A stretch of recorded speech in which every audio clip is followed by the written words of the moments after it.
কে এলাকার মানুষ ঘুমাইছে যে তো ঘুম ভেঙে যায়, ঠিক না? মানুষ আরো হয়। তাকবীর দেন, আরে তাকবীর! আল কোরআনের আলম, আল হাদিসের আলম,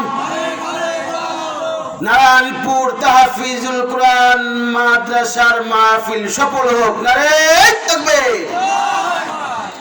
আলহামদুলিল্লাহ, বহুত উলামায়ে কিরাম ওয়াজ করেছেন। কিছু ভাঙ্গা কিছু আমলের কথা বলে আজকের মাদ্রাসার এই মাহফিলে প্রধান বক্তা উঠবে ইনশাআল্লাহ। আমি শুধু আপনাদের থেকে একটু দোয়া নেব। যে কথাগুলো বলবো আমি নিজেও যেন আমল করতে পারি, আপনারাও যেন আমল করতে পারেন। খাস করে আপনারা সকলে আমার জন্য দোয়া করবেন, আমিন। বাজানরা আমার, আল্লাহ রাব্বুল আলামিন